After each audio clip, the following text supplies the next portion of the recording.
après le manuel, oui, c'est quand même un traité assez bien développé. C'est bien fait quand même. C'est quand même sérieux. Hein. C'est quand même un cours sérieux. Donc, on a vu l'autre fois plusieurs notions propédeutiques, définition de la philosophie, subdivision de la philosophie, pratique, subdivision de la philosophie spéculative chez les scolastiques et les modernes, hiérarchie des sciences philosophiques, supériorité de la philosophie sur les sciences particulières, et maintenant, relation de la philosophie avec la doctrine révélée. Vous connaissez déjà plusieurs choses là-dessus. Bon. Relation entre la philosophie, parce qu'il y a deux sources, n'est-ce pas, de connaissances spirituelles et générales. La philosophie, la vraie philosophie en tout cas, elle s'occupe de tout, dans les raisons les plus profondes, mais elle utilise la raison humaine. Mais il y a une autre doctrine qui s'occupe de tout, mais surtout en vue de Dieu. Mais puisque Dieu a tout créé, il s'occupe aussi de tout. La théologie s'occupe de tout. Parce que s'il est créateur, on s'occupe de tout, hein, parce qu'il a créé tout. Donc la théologie s'occupe aussi de tout, mais elle utilise la révélation, donc les données révélées. Mais elle va utiliser le raisonnement, la philosophie, raisonner là-dessus, et pour arriver à des conclusions qui ne sont pas connues directement, mais après un raisonnement seulement. Et c'est ça la théologie. La théologie, c'est la philosophie d'Aristote, parce que l'Église va utiliser la vraie philosophie, la bonne philosophie, donc elle prend la philosophie d'Aristote de Saint-Thomas, pour l'appliquer aux données de la révélation. Et les conclusions, n'est-ce pas, c'est la théologie. Donc c'est pour résumer tout ça, pour pas passer par deux pattes, n'est-ce pas. Bien sûr, le cardinal, il trouve ça magnifique, c'est un théologien, mais on ne va pas se perdre dedans. Donc le résumé, c'est ça. Le résumé, c'est que la théologie, c'est la philosophie appliquée à la révélation. Donc là, vous voyez l'importance de la philosophie. S'il y a une erreur dans la philosophie, la théologie est erronée. Et là, vous comprenez que si on a mis Aristote de côté, que la théologie moderne est erronée, elle est subjectiviste. Chacun sa vérité, en théologie, chacun son Dieu. Oui, forcément. Alors, c'est l'esprit d'Assise. Oui, c'est l'esprit d'Assise. Chacun son Dieu. C'est Nostra Aetate. Nostra Aetate 2 et 4. Il y a des éléments de salut et de vérité dans toutes les religions. Voilà, c'est une fausse. C'est à cause de la fausse théologie et de la fausse philosophie. Donc fausse théologie. Alors, dans la page 34, il va parler des grands noms de l'histoire de la philosophie. Eh bien, nous avons vu l'histoire de la philosophie jusqu'à Aristote, avec Maritain. Eh bien, ici, on peut voir un petit peu la suite, hein, si vous voulez, ça vous intéresse? La suite? D'accord. Eh bien, à partir du 7e siècle, donc on a donc Borès au 6e siècle, n'est-ce pas? C'est le pilier. Eh bien, il parle maintenant du 7e siècle. Oh là là, excusez-moi. Donc,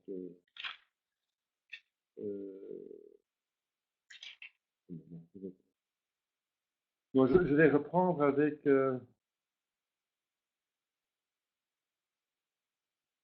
la philosophie des pères. Voilà, on a vu la philosophie des pères d'Église, les écrivains ecclésiastiques, n'est-ce pas? Pratiquement tous les pères d'Église ont fait de la philosophie parce qu'ils ont fait de la théologie. La philosophie grecque, dit-il ici, Macquart Mercier, n'a jamais été entièrement abandonnée, heureusement. Mauvais est encore mis en avant, on vient de le voir. Bannie d'Athènes au IVe siècle et d'Alexandrie, elle se perpétua à Byzance. Et s'y maintient pendant tout le Moyen Âge jusqu'au XIIIe siècle. Voilà. Et donc ici, à l'ouest, c'est donc mauvaise. À partir du XIIIe siècle, voilà, les rapports scientifiques s'échangent entre l'Occident et Byzance. Et les Byzantins initient les scolastiques à plus d'une œuvre inconnue. Les Byzantins, ça veut dire les chrétiens de Byzance, donc de Constantinople, de l'Église orientale. C'est surtout par les Arabes, voilà ce qu'il dit Mercier, que les scolastiques connurent les travaux philosophiques scientifiques de la Grèce antique. C'est une opinion, n'est-ce pas? Mais on vient de voir dans Robacher que c'est Boès qui a fait survivre en Occident quand même, n'est-ce pas?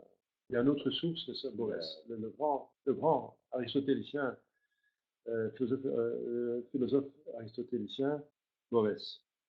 Voilà. La scolastique se caractérise non par l'époque ou le milieu de son développement ou par son appareil extérieur, mais par un ensemble de doctrines fondamentales. Au XIe siècle, déjà, saint Anselme de Cantorbéry avait essayé de synthétiser les solutions restées jusqu'alors fragmentaires des premiers scolastiques. Au XIIe siècle, Pierre le Lombard, c'est un très grand théologien, saint Thomas, quand il parle de maître des sentences, ça veut dire d'un seigneur du XIIIe siècle, n'est-ce pas? Ça veut dire le recueil, l'ouvrage où se trouve tout le dogme catholique expliqué en termes théologiques, n'est-ce pas? Tout le magistère de l'Église, n'est-ce pas? C'était l'œuvre de Pierre Lombard, Pierre de Lombard, donc le maître des sentences. Donc le grand théologien, la grande œuvre théologique, n'est-ce pas, des références dans l'Église, avant la somme théologique de saint Thomas, avant c'était la maîtrise des sentences de Pierre de Lombard. C'est un grand théologien, hein, le plus grand finalement avant l'arrivée entre Augustin et saint Thomas, encore le théologien, parce que la théologie ça avance avec la réfutation des hérésies, par exemple. Donc Pierre de Lombard, vers 1160, donc 12e siècle, et saint Thomas c'est le 13e siècle, écrivit son ouvrage Summa Sententiarum, vous voyez, les sentences, la somme des sentences. Summa Sententiarum. Est-ce que je vais l'écrire là ici? Summa, S-U-M-A, Sententiarum. S-E-N-T-E-N-T-I-A-R-U-M. Voilà, je mets ici en chat. Summa Sententiarum. Sorte d'encyclopédie à la fois théologique et philosophique. Et saint Thomas, tout le temps, comme dit le maître des sentences, il dit, voilà, il l'appelle le maître des sentences. Comme dit le maître des sentences, comme ça, c'est comme disons nous, comme nous disent, comme dit saint Thomas. Hein? Saint Thomas disait, comme dit le maître des sentences. Donc une sorte d'encyclopédie qui fut ensuite commentée par les plus grands maîtres de la philosophie médiévale. Le XIIIe siècle marque l'apogée de la philosophie scolastique, bien sûr. Trois faits contribuèrent principalement à ce résultat. L'initiation des scolastiques grâce à des traductions gréco-latines et arabo-latines, ça a excité quand même l'intérêt, mais saint Thomas parle aussi d'Averroès et d'Avicenne, des Arabes, mais il les corrige. Le problème, un des grands problèmes, c'est que par la menace de l'islam, n'est-ce pas, ça coûtait leur tête de trouver une vérité qui était contre l'islam. Ils ont trouvé plusieurs vérités par la philosophie qui était contre celle de l'islam, qui était une religion abominable, n'est-ce pas, plein d'histoires invraisemblables et mythologiques. Comme à l'époque, les vrais philosophes grecs ont compris que la mythologie, n'est-ce pas, des dieux était n'importe quoi, c'était de l'invention humaine, n'est-ce pas, c'est de la folklore. La même chose que les philosophes arabes, Avicenne et Averroès, ont trouvé qu'il y avait des vérités qui se prouvaient qui étaient contre celles de l'islam. Alors ça coûtait leur tête. Alors ils ont trouvé un moyen pour échapper à la sentence, n'est-ce pas, de mort, c'est d'accepter que deux vérités contradictoires peuvent vivre ensemble. C'est n'importe quoi. Deux vérités peuvent vivre ensemble, deux vérités différentes qui sont finalement contradictoires peuvent, mais c'est détruire le fondement de la logique. C'est n'importe quoi, mais c'est pour sauver leur tête. Voilà. Hein? Mais oui, oui, oui. Si une fois qu'on a prouvé que c'est comme ça, que quelque chose est blanc, c'est pas noir. Hein? Alors, on va dire oui, pour nous c'est blanc, mais peut-être ça peut être noir pour l'autre personne, pour cette raison. La raison, c'était la peur, c'est tout. Voilà. C'est ça, les philosophes, un des grands problèmes avec les philosophes arabes, c'est l'islam. Alors, donc, arabo-latine, vers l'an 1200, à la physique, donc, l'initiation des scolastiques, à la physique, à la métaphysique et au traité de l'âme d'Aristote. Aristote était mis en avant de nouveau par quelques traductions qu'on a trouvées là-bas et c'est devenu intéressant.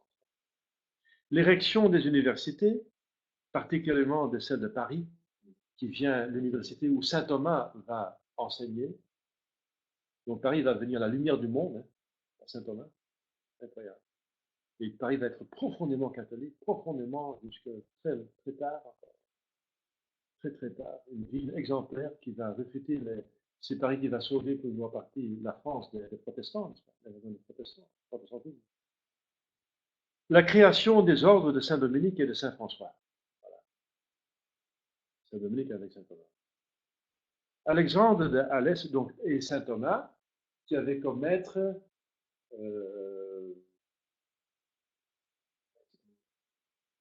Albert le Grand. Albert le Grand qui avait une mémoire extraordinaire. C'était l'ordinateur de Saint-Thomas. S'il avait besoin de données, il allait voir Saint-Albert qui avait une mémoire prodigieuse. Il a reçu de la Sainte Vierge parce qu'il avait très peu de mémoire. Et la Sainte Vierge lui a donné le don de mémoire. Et à la fin de sa vie, elle a repris la mémoire pour montrer que c'était un don. C'est un nom extraordinaire. Donc, c'est le patron des programmeurs d'ordinateurs. C'est un grand aussi, c'est un docteur de l'Église, c'est un grand homme, mais il avait la connaissance de tout ce qui existait à son époque. Toutes les connaissances. Donc, saint Thomas avait comme maître une mine de données. Il avait plusieurs à sa disposition, plusieurs éléments qui faisaient qu'il pouvait faire son œuvre. Il a fait. Son collaborateur. Oui, oui, c'était son maître parce qu'il a appris de lui, mais finalement il a dépassé, bien sûr. Saint Thomas d'Aquin. Albert le Grand, Saint Thomas d'Aquin, surnommé le docteur angélique ou l'ange de l'école. Ensuite, c'est Saint François, Saint Bonaventure, surnommé le docteur séraphique. Henri de Gand et Jean Dunscott, mais qui commençait à. Dunscott, on dit que Dunscott, c'est déjà le début de la décadence du thomisme. Il commence déjà à dévier. Il a dévié, la toute petite déviation de Dunscott a donné la catastrophe du protestantisme.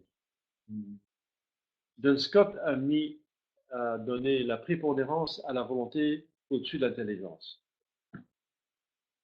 Et ça fait que dans la théologie, ça donne l'effet suivant, que c'est Dieu qui décide et qui peut décider de tout.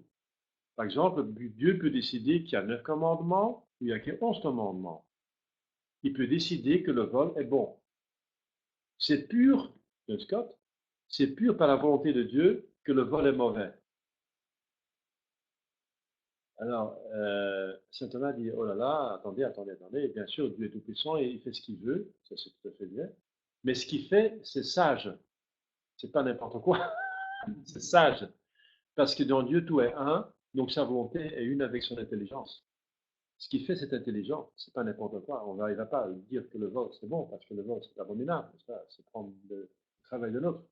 Et si Dieu dit que c'est possible, que c'est bon, alors c'est bon de d'un coup, mais c'est pas bien, vous comprenez? Il dit que saint Thomas dit que l'intelligence, la volonté en Dieu est intelligente. Elle ne va jamais contre la sagesse. Elle n'est pas limitée par la sagesse, mais elle est une avec la sagesse. La volonté est sagesse. Vous comprenez? Et Duns Scott dit Dieu est tellement puissant et Dieu est autonome, il n'y a personne au-dessus de lui qui fait absolument ce qu'il veut. Jusqu'à dire qu'il peut faire des choses presque absurdes. Et là, saint Thomas dit stop. Vous comprenez? Donc donner la volonté, prépondérance en dessous de la volonté, c'est ça la déviation, la petite en germe, n'est-ce pas? Et ça donnait le libre arbitre, le libre examen de Luther. Hein. Libre examen de Luther. Hein. Ça a donné le nominalisme. De Scott, c'est le père du nominalisme. Et Luther était un nominaliste qui ne faisait pas la distinction de l'école de Saint-Thomas. Et c'est aussi le manque de distinction qui a donné l'hérésie de Luther. On ne peut pas distinguer le mal qui est en nous et le mal approuvé qui est en nous. Pour lui, c'était une et la même chose. C'est une chose. L'homme est une chose. Il fait bien les actions. Il disait, j'ai des tendances mauvaises en moi. C'est vrai, on a des tendances. Mais ce n'est pas notre responsabilité si on n'approuve pas, n'est-ce pas? Ou si longtemps qu'on n'approuve pas, ce n'est pas mon péché. C'est en moi, et une partie donc hérédité. C'est un héritage, hein, le péché originel. Mais ce n'est pas mon péché à moi personnellement. Moi, je vais être jugé pour mes choses que moi j'ai faites. Hein. Et avec la grâce, je peux devenir un saint, n'est-ce pas? Intrinsèquement, je peux commencer à faire un travail, et ça va être un travail, n'est-ce pas? Mais à un certain temps, après quelques années, des mois, des temps, des années, il y a les vertus qui prennent le dessus, et voilà, on peut devenir un saint, comme un saint François, etc. Vous comprenez? Luther disait, j'ai cette tendance en moi, et même les grands saints ont eu des tendances jusqu'à leur mort. Hein. On dit que l'orgueil meurt 2 heures après notre mort. Ça veut dire que c'est tenace. Donc les saints ont eu ça aussi, mais ils ont combattu. Voyez. Mais Luther n'acceptait pas ça, n'est-ce pas? Il dit, je sens des tendances mauvaises, je suis pécheur, et je ne peux pas l'empêcher, donc je suis pécheur. Donc péché. Donc péché. Je ne peux pas m'empêcher de pécher, donc je pêche. Alors je pêche, alors il dit, pêche fortement, dit-il, mais crois encore plus fortement que Jésus vous a sauvé. Et juste, c'est une construction juridique. Ça veut dire Jésus se met entre nous et le Père, et Dieu voit seulement, le Père voit seulement Jésus-Christ, qui a Jésus-Christ, et il ne nous voit pas. C'est le voile. Ouais, c'est le voile. Et nous, on pêche, mais par notre foi en Jésus-Christ, on bénéficie de ces mérites. Donc il dit, pêche fortement, mais crois encore plus fortement. Mais c'est la foi du diable. C'est la foi du diable. Parce que la foi est morte sans les œuvres. Vous voyez, c'est Saint Jacques. Mais Saint Jacques, le livre de Saint Jacques, il a ajouté de la Bible. Hein. Vous voyez, Luther, il ne faisait pas la distinction entre le mal qui est en nous, c'est vrai. Il avait tendance, c'est comme un Allemand, il avait seulement tendance à boire, manger, bien de la chair, n'est-ce pas? On a des tendances qu'on sent de la chair qui ne sont pas vraiment tout à fait catholiques. Mais ce n'est pas votre péché si vous n'approuvez pas. C'est un combat à faire maintenant en soi. Il distinguer la grâce qui est en nous et avec la bonne volonté qui arrive à en au-dessus, n'est-ce pas? Donc l'Église catholique dit l'homme est intrinsèquement bien avec la grâce.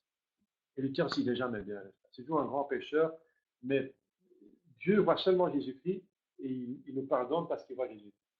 Il ne compte pas nos péchés. C'est comme ça, c'est n'importe quoi. Ça s'était condamné par 33 décrets du Concile de Trente. Donc cette fausse théologie de justification de l'homme a été condamnée par l'Église par 33 sentences. Et maintenant, les papes post-conciliaires ont fait un accord commun sur la justification avec les protestants. C'est n'importe quoi. Ce sont 33 hérésies qu'ils ont mis de côté, qu'ils ont acceptées finalement. Ils ont dit que finalement, on fait une déclaration commune avec les protestants sur la justification. Ça veut dire qu'on accepte les erreurs de Luther. Hein. Ça, c'est vraiment abominable. C'est pas cet accord, c'était sous Jean-Paul II encore, je pense. Sous Jean-Paul II, il a fait cette déclaration commune avec les protestants sur la justification. Vous vous rendez compte? Voilà. Donc, Duns Scott, c'est un bienheureux, hein, c'est pieux. Mais dans sa philosophie, il y avait quelque chose qui, vous voyez, il ne faut pas s'écarter de saint Thomas. Pas s'écarter de saint Thomas. Duns Scott, bye bye. Ouais, il y a des bonnes choses. On peut prendre dans Duns Scott des belles choses, hein. Mais il avait une dévotion pour la Sainte-Vierge, si vous voulez, mais c'était pas saint Thomas. Alors, le XVIe siècle est pour la scolastique une époque de décadence. Voilà. Mais c'est là où commence, dans le XVIe siècle, c'est aussi le temps de protestantisme, justement. C'est là où Luther, c'est l'époque, c'est le siècle de Luther, décadence de la scolastique. Et voilà, les augustiniens étaient des anominalistes. Et Luther, qui était augustinien, a dévié. Néanmoins, celle-ci n'est pas générale. Heureusement, parce que l'Église est sainte, donc il y a toujours une partie sainte qui survit, bien sûr. Heureusement. Deux hommes de premier ordre, Sylvestre de Ferrare et le cardinal Cajetan, qui est un très grand thomiste, Cajetan, il ne faut pas oublier, qui s'appelle Thomas del Vio, laissèrent des commentaires, et il était aussi contre le Cajetan, il était dans le travail de restauration, de résistance, de restauration, de réformation contre le protestantisme dans l'Église. Il a écrit contre les protestants. Donc, Sylvestre de Ferrare et Cajetan sont deux grands noms, n'est-ce pas, quand même, dans le temps du protestantisme et l'avant protestantisme. Il y a des pré-protestants, il y a des précurseurs des protestants. Hein. Comme Jean-Luc, c'était précurseur. Hein. Pardon. Oui, Erasme était plutôt un humaniste qui ne prenait pas position. Il connaissait tout, encore quelqu'un qui connaissait toutes les sciences de son époque, à peu près, n'est-ce pas? Et que c'est beau, c'est beau, c'est beau, mais qui s'engageait nulle part. Et qui comprit que. Et qui pouvait parfaitement expliquer ce que le protestant pensait, mais lui n'était pas protestant. Il peut parfaitement expliquer ce qu'il pensait. C'est un personnage très, très curieux. C'est un humaniste. C'est une transition entre le catholicisme et le protestantisme. Vous avez cité les augustiniens. Alors eux, ils ont mésinterprété la réflexion de Saint Augustin. Oh, oui, bien sûr, sur la grâce. Oui. Sur la grâce, absolument. On a mal interprété Saint Augustin. C'est vrai que Saint Augustin, dans certains passages, il est assez. Il ne fait pas de distinction. Il y a une distinction qu'il ne fait pas, et ça peut porter à des erreurs. Mais aussi des mauvaises traductions qui l'ont mis sur la mauvaise voie. Les traductions, il y a des traductions qui ne sont pas fidèles. Et sur la grâce. Parce que Saint Augustin, il donne beaucoup, beaucoup à la grâce. Mais pas à détruire le libre arbitre. Il ne détruit pas le protestantisme détruit le libre arbitre. Il détruit l'intelligence. Il dit l'intelligence, c'est excusez-moi l'expression, la pute de l'homme. Donc il est incapable à rien. C'est côte à côte, citation après citation de Luther, n'est-ce pas? L'intelligence est capable à rien. Alors, je me demande pourquoi il y a alors des théologiens protestants qui se taisent alors, hein, qui se taisent. Hein. Parce que la théologie, c'est réfléchir sur la foi. Ils ne sont pas capables de réfléchir alors qu'ils se taisent. Et la volonté aussi n'est capable à rien. Parce que je ne vais pas m'empêcher de pécher, donc je pêche, voilà. Je pêche fortement et je crois encore plus fort. Et je suis prédestiné. Je suis prédestiné au ciel et à l'enfer. Donc c'est encore les calvinistes qui disent ça. Calvin, c'est un protestant. Mais c'est blasphématoire, c'est dire que Dieu crée quelqu'un pour l'enfer. C'est horrible. C'est horrible, c'est sacré, c'est blasphématoire. Alors, voilà. Donc,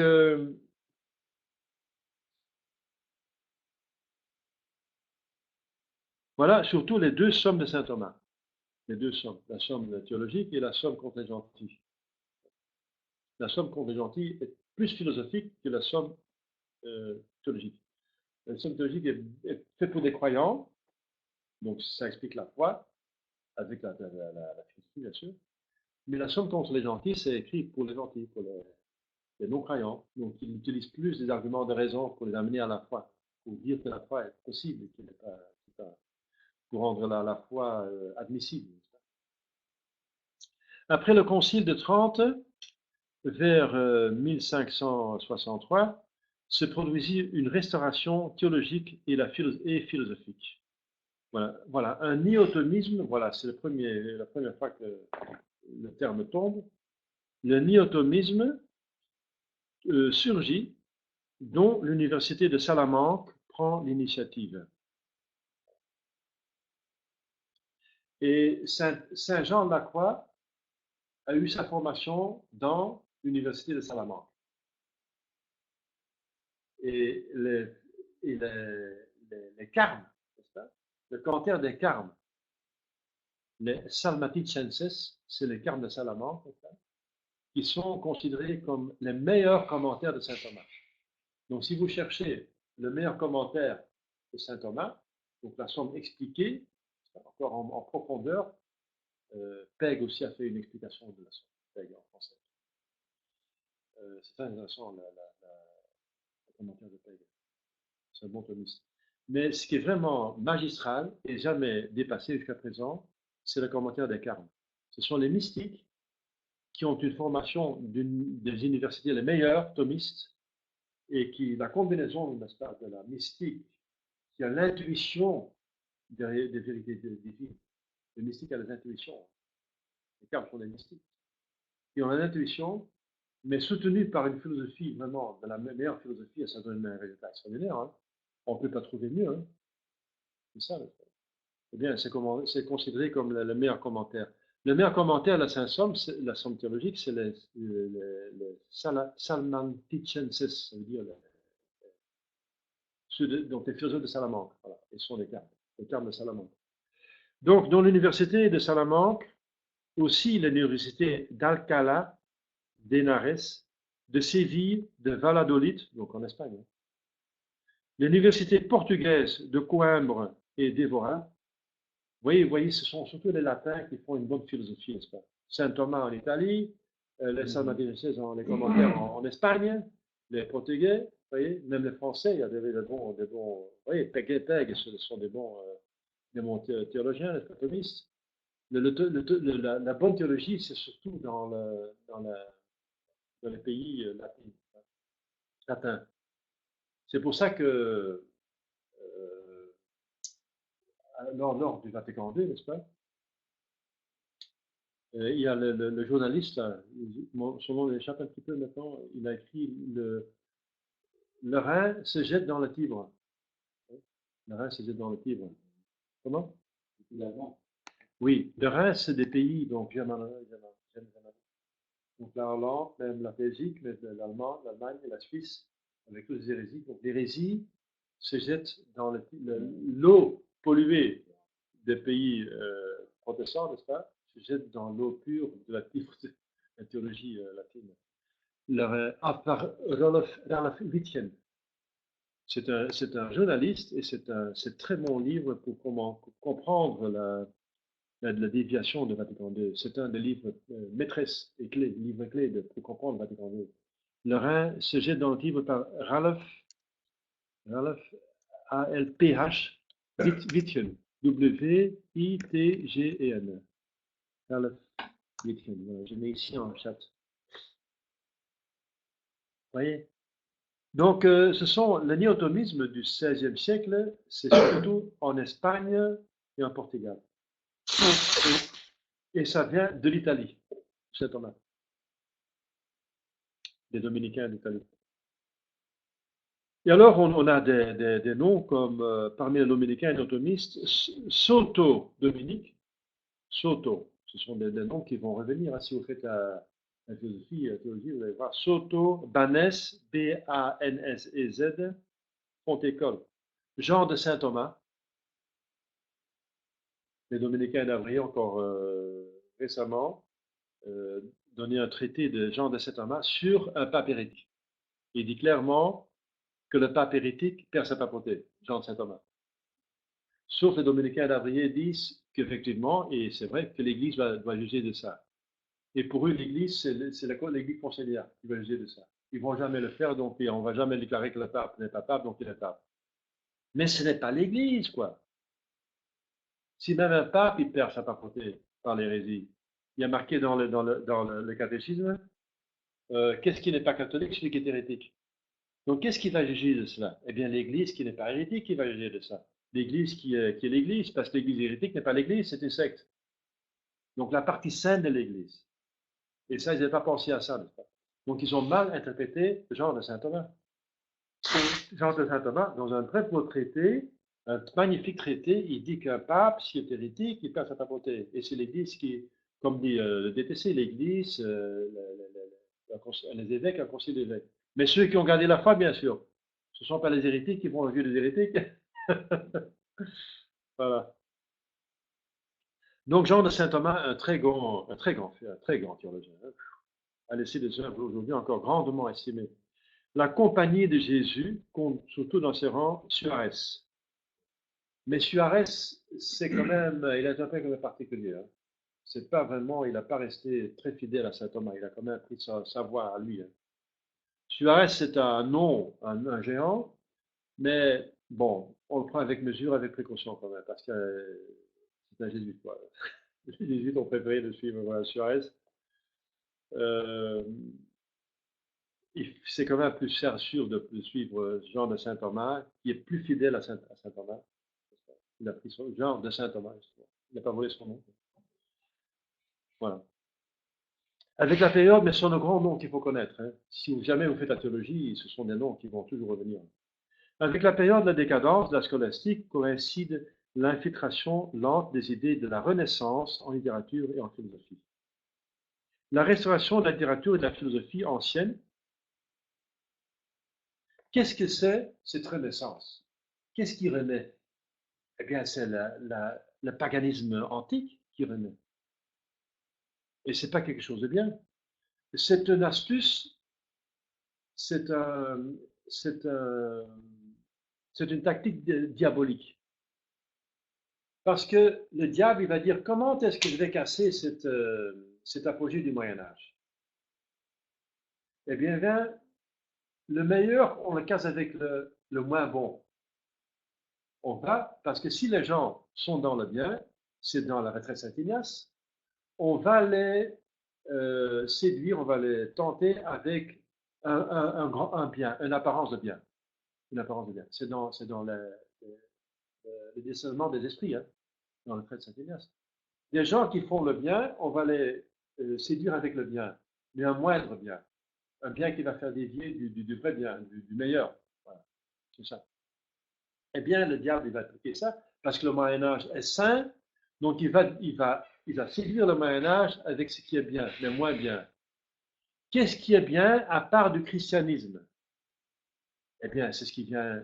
Le christianisme vient de Dieu. Qu'est-ce qui est à part un bien après celui qui vient de Dieu? Eh bien, c'est celui qui vient de l'homme. Parce qu'à part de Dieu, c'est l'homme qui est l'être le plus développé, le plus noble. Et qu'est-ce que l'homme a produit de meilleur dans tout ce qu'il a fait? Eh bien, pas des individus, mais une civilisation. Une civilisation produit plus qu'un seul homme. Donc, quelle est la civilisation humaine qui a produit le meilleur? Eh bien, c'est la civilisation grecque, hein, qui est au-dessus de toutes les civilisations, avec leur art, avec leur philosophie, donc, la philosophie gréco-romaine. C'est la civilisation la plus haute, c'est ce que l'humanité a produit le meilleur à part du christianisme. Eh bien, c'est avec ça que le diable va tenter, bien sûr. Avec le meilleur qui jamais a été trouvé dans l'univers, à part du christianisme. Et c'est ça la Renaissance. Donc les papes, les évêques vont s'occuper de statuts, de trucs machins, de littérature romaine, grecque. Ils vont oublier de s'occuper du catéchisme, n'est-ce pas, de donner le catéchisme à ses propres élèves, à développer l'Église, à s'occuper des missions. Ils vont faire de l'art. Ils vont faire des magnifiques cathédrales, machin, l'art, des peintres, des mécènes. Ils vont être des mécènes, ils vont s'occuper de l'art. On s'occupe plus de l'Église, on s'occupe de l'art. Mais ça va ensemble avec l'Église qui, dans le Moyen-Âge, a pris une réputation incroyable, n'est-ce pas? Le pape qui était au-dessus des empereurs, les évêques qui étaient au-dessus des rois, et qui avaient des possessions parce que les gens donnaient, n'est-ce pas, faisaient des dons pour développer l'Église, les bons œuvres de l'Église. Et après, l'Église se trouve avec une réputation, n'est-ce pas, un pouvoir parapolitique, n'est-ce pas, et une culture, n'est-ce pas, et un avoir, une possession qui dépasse parfois celle des rois, n'est-ce pas, les empereurs, n'est-ce pas.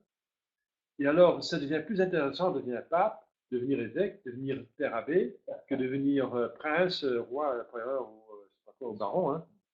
Et alors, il y a des gens qui sont avides d'honneur, de pouvoir, d'influence, de culture et d'argent et de possession, qui entrent pour cela dans l'Église.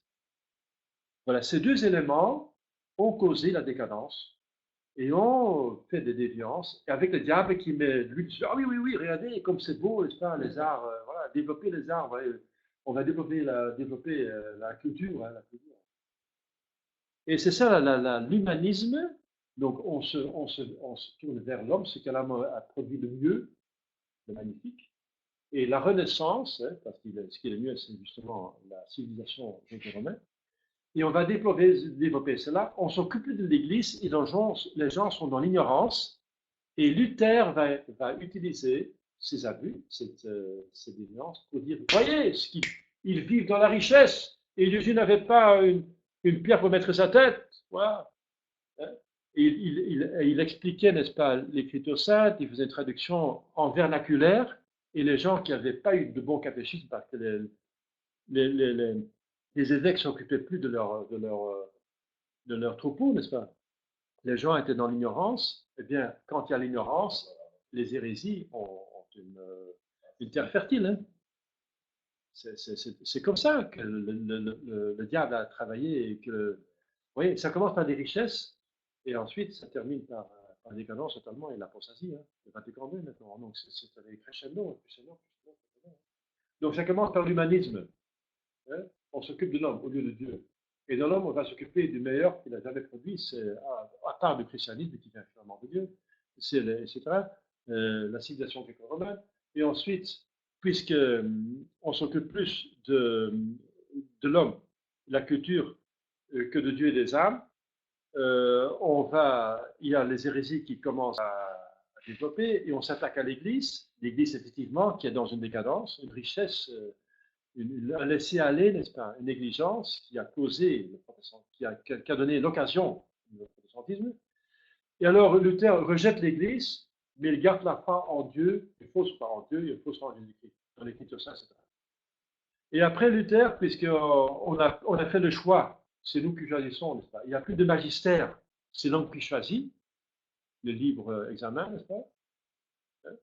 Alors finalement, c'est moi qui choisis mon Dieu. C'est l'étape suivante. Après le protestantisme, il vient le déisme. Le déisme, la Révolution française, les philosophes du XIXe siècle, le déisme. Il y a un Dieu architecte et puis on fait ce qu'on veut sur la terre. Il a tout créé, mais on fait ce qu'on veut.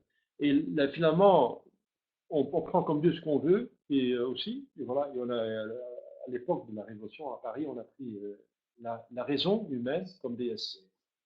Voilà, déesse.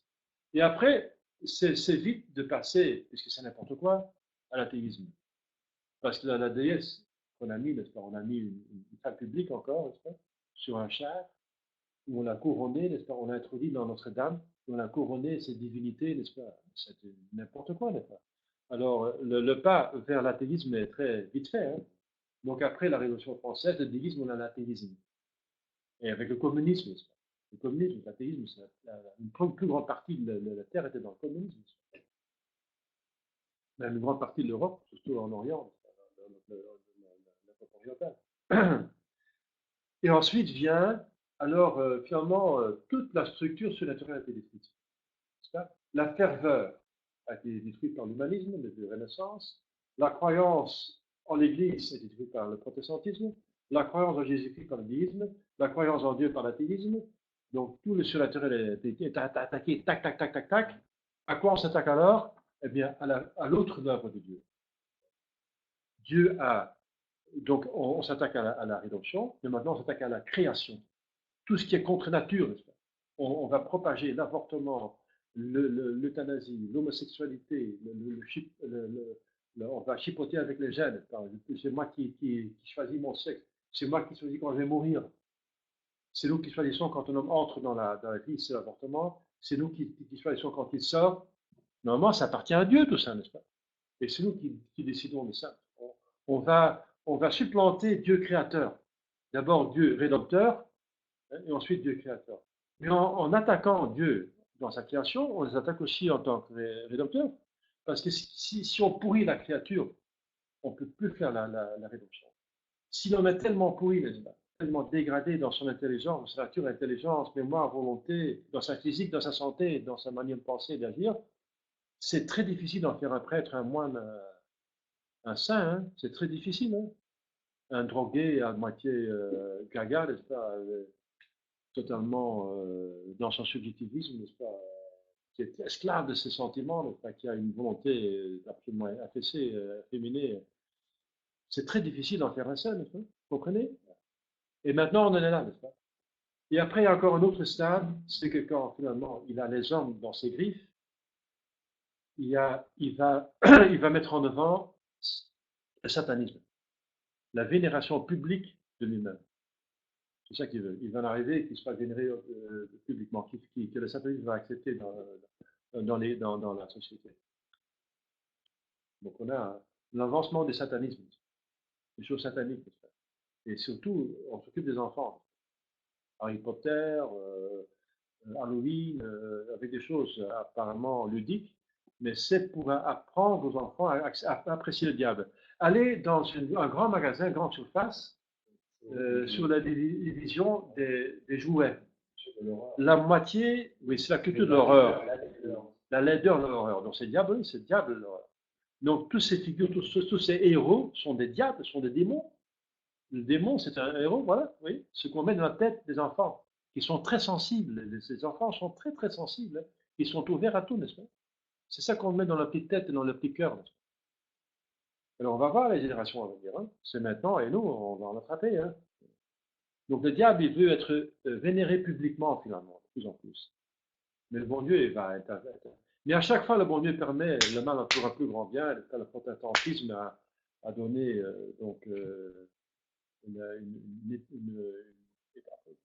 un monde incroyable dans les missions. Quand en Europe, un tiers se perd par le protestantisme, Notre-Dame de Guadeloupe apparaît, et presque toute l'Amérique latine suscite, et François Xavier va en Asie, et il y a des centaines de milliers, des millions, on trouve 2-3 fois plus de fidèles là-bas qu'on perd en Europe. Ça, c'est l'avancement de Dieu, n'est-ce pas? Dieu suscite en Europe 2 ordres, le carme, pour prier, sanctifier ceux, et les jésuites pour agir, pour prêcher, 2 ordres, pour parer au protestantisme. Voilà, donc ça pour vous dire que comment la philosophie est vraiment très, très, très proche de l'Église et c'est un instrument nécessaire pour l'Église. Donc l'histoire de la philosophie va ensemble avec l'histoire de l'Église. C'est pas possible autrement. Pas possible autrement. Voilà. Alors, il y a une décadence dans la scolastique, bien sûr. La restauration de la littérature et la philosophie ancienne, la réforme protestante, la culture ardente des sciences expérimentales donne naissance en Italie à Giordano Bruno, à Campanella, en Angleterre à Francis Bacon. Moi, ce sont tous des fausses philosophies, des philosophies.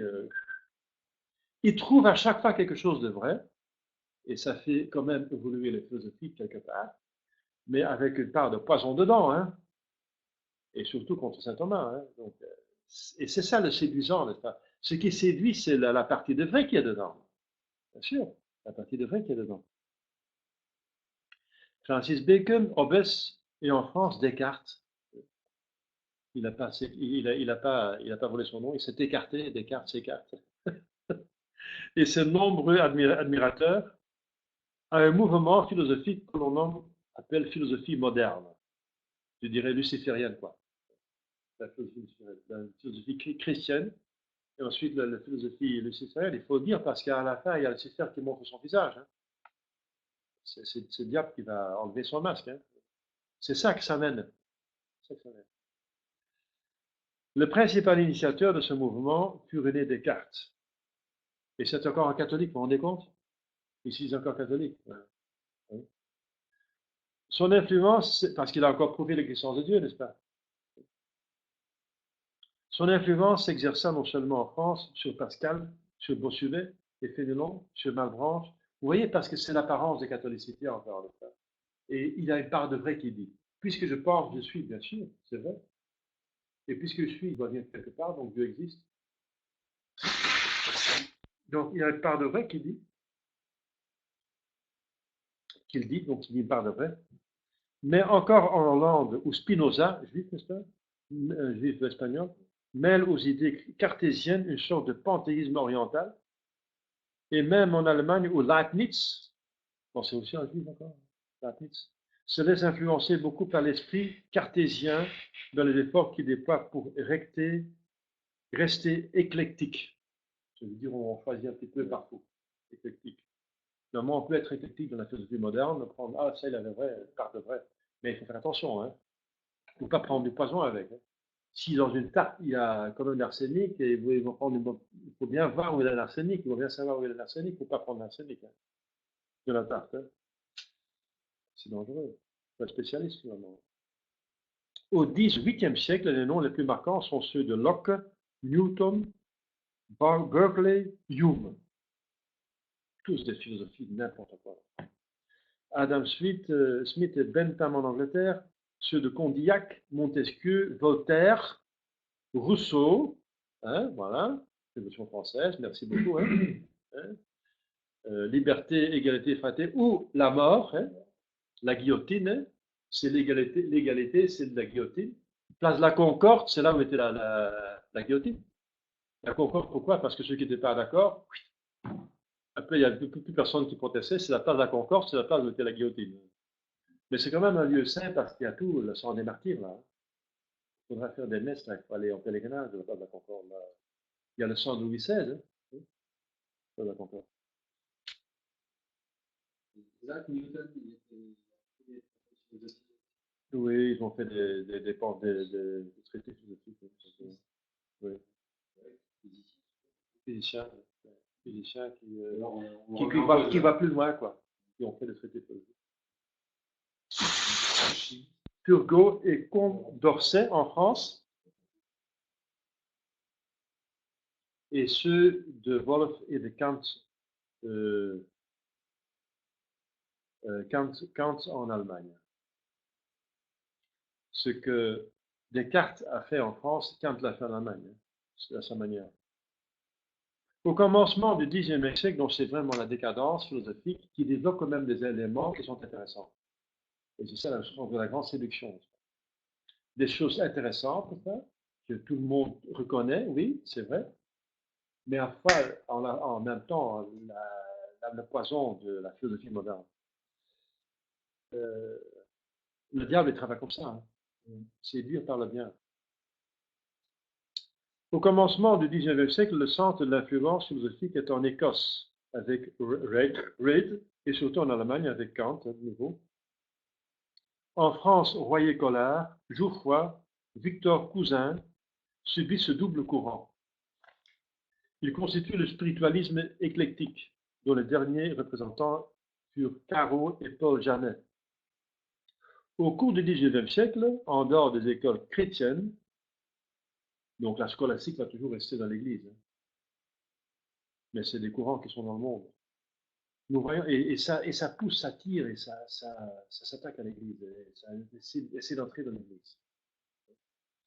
Nous voyons se produire l'école positiviste de Comte, de Littré et de Taine en France, l'école panthéiste allemande des successeurs de Kant, dont les principaux sont Fichte, Schelling, Hegel, hein, dont les disciples Marx, hein, et plus près de nous, avec des réserves, Schopenhauer et von Hartmann.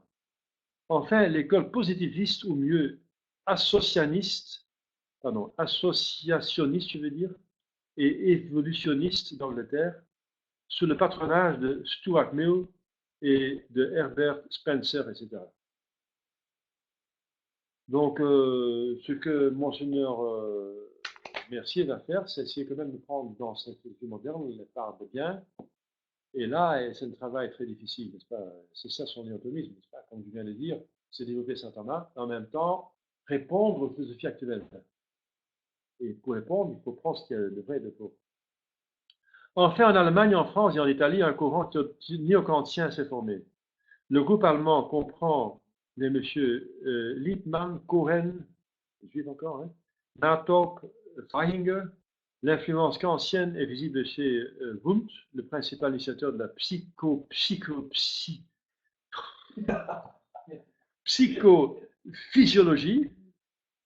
et chez les psychologues allemands ou américains formés à son école. En France, les introducteurs de Kant furent Charles Renouvier et M. Lachelier. Les noms les plus marquants sont ici Boutroux, Fouillé, Liard, Bergson. Bergson. Au sein des écoles chrétiennes, les tentatives de restauration se sont multipliées avec plus d'ardeur que de réflexion. De Bonald, Félicité de Lamennais, voilà, de Lamennais, qui, lui, veut concilier la foi et la science, il va se casser là, il va faire n'importe quoi. C'est le père du modernisme. Félicité de Lamennais. Lamennais, le grand-père du modernisme. Bottin, Gioberti, Rosmini ont fondé des écoles de traditionnalisme, mais le traditionnalisme condamné par l'Église. Hein. Le traditionnalisme qui dit qu'on ne peut pas prouver l'existence de Dieu. Il faut juste croire. C'est condamné. Donc il faut faire attention si vous êtes traditionnaliste. Il y en a qui ont dit les modernistes, mais vous êtes hérétiques. Ils ont raison. Hein. Le traditionnalisme a été. Mais le traditionnalisme philosophique, dans ce sens qu'on nie la preuve de l'existence de Dieu. L'ontologisme, rosminianisme, etc., qui n'ont eu qu'une durée éphémère, bien sûr parce qu'ils ont été combattus par l'Église. Cependant, à Naples, à Rome, en Espagne, des travailleurs modestes et persévérants renouvellent lentement la tradition aristotélicienne. Voilà, il y a comme un diatomisme qui se fait au début du XXe siècle. Leur action a grandi et depuis lors, grâce à l'encyclique Aeterni Patris de Léon XIII, qui met en avant Aristote et saint Thomas, en août 1879, donc 79, il s'est produit un mouvement puissant de retour vers la grande et forte philosophie de saint Thomas d'Aquin et le représentant, dont saint Thomas d'Aquin est le représentant le plus autorisé. Voilà. Alors,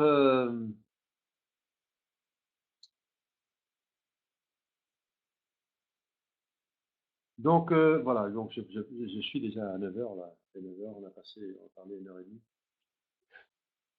Bon, voilà, on a vu maintenant, quand même, on a fait un grand chapitre.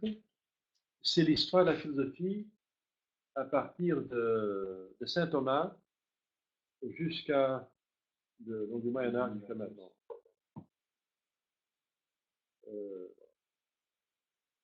S'il y a des questions, pas de questions par ici. Par ici. Ça va? Oui, c'est accroché? D'accord. On va continuer la fois prochaine avec des traits caractéristiques de la philosophie thomiste. L'écriture aussi a influencé un manuscrit aurait été redécouvert en 1437. Oui. Et on retrouve là le nominalisme antique. Oui. Donc Épicure a été mis en avant par la philosophie moderne encore. Ah oui. Parce que si on nie Dieu, n'est-ce pas, et le christianisme, qu'est-ce qu'on va donner à l'homme? Le plaisir, quoi. C'est pour ça que les philosophes autorisés en France, comme Onfray ou Luc Ferry, Onfray font des bouquins sur le livre, ça ne les dérange pas parce qu'ils se réfèrent à Épicure.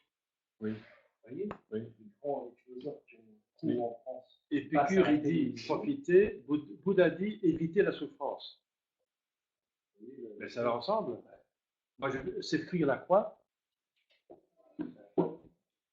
Voilà, alors, s'il n'y a pas des questions, voilà, tant mieux. Alors, ça veut dire que ça avait été clair. On va continuer la fois prochaine. En tout cas, demain, si Dieu veut, il y a un autre cours, n'est-ce pas? On continue le cours de spiritualité, hein, avec le manuel de Tanqueray. Voilà, bonne soirée. Et peut-être à demain ou bien à la semaine prochaine, si Dieu veut.